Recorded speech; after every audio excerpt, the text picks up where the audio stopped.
Bismillahirrahmanirrahim. Assalamualaikum warahmatullahi wabarakatuh. Salam sejahtera dan salam Malaysia Madani kepada semua penonton-penonton setia channel We Love Tonsai. Bersama saya, pengacara utama rancangan We Love Tonsai, Nur Afrina Damia binti Muhammad Azli. Pada hari ini, saya akan merungkaikan isu yang sering menjadi buah mulut masyarakat di Sekolah Menengah Sains Tonsai Syekh Shahabuddin, iaitu bahan digital sebagai permekasa pendidikan negara. Namun, persoalannya, mengapa perlunya wujud bahan digital di dalam negara dan apakah perbezaan bahan maya dan bahan digital?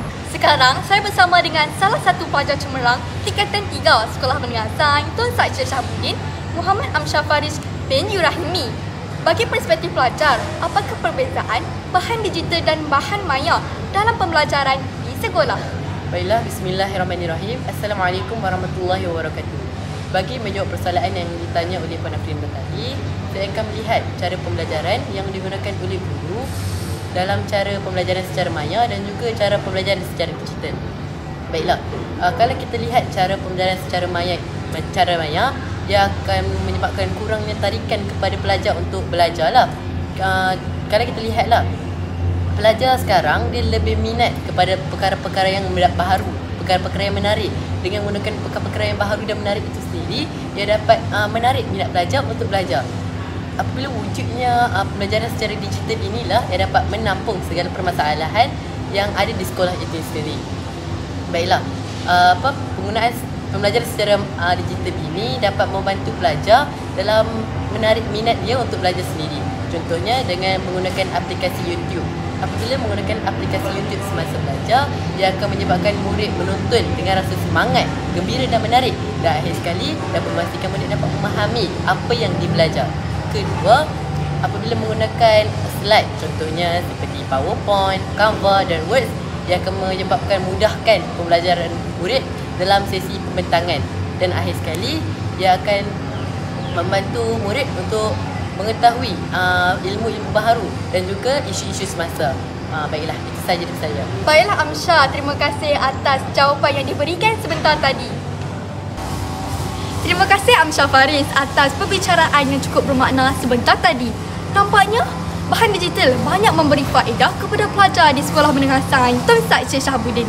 Sekarang kita teruskan lagi dengan temu bual bersama guru-guru di Tonsai. Sekarang saya bersama dengan Puan Nurul Huda, guru subjek Bahasa Melayu. Baiklah cikgu, bagi perspektif cikgu, apakah kepentingan bahan digital dalam pembelajaran di sekolah ini? Okey, baik. Terima kasih atas soalan tersebut. Untuk pendapat cikgu, bahan digital ni penting sebagai alat bantu mengajar kepada cikgu, memudahkan cikgu lah untuk kalau cikgu tak ada di sekolah, boleh gunakan bahan digital untuk digunakan oleh murid, sebagai contoh televisyen, komputer, tablet dan sebagainya. Ada juga bahan digital ni juga penting sebab dia adalah salah satu bahan yang menyeronokkan lah. Banyak aplikasi dan juga banyak yang kita boleh cari maklumat daripada bahan tersebut. Jadi pendapat cikgu, bahan digital ni di era teknologi sekarang memang pentinglah dalam pembelajaran sesuatu subjek bagi memudahkan lagi kefahaman murid-murid tentang subjek tersebut. Terima kasih cikgu atas perbicaraan yang cukup bermakna sebentar tadi. Baiklah penonton semua, mari kita saksikan tayangan video daripada masyarakat luar.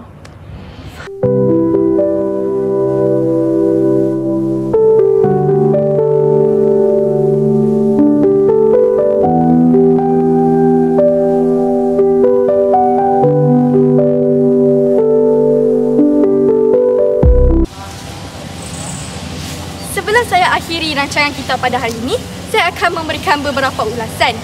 Bahan digital dapat membantu kita memperkembangkan ilmu sedia ada kepada ilmu yang lebih kreatif.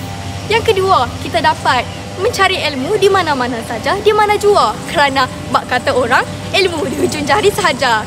Dengan ini saya akhiri rancangan kita pada hari ini. Sekian, wabillahi taufik wa hidayah. Wassalamualaikum warahmatullahi wabarakatuh.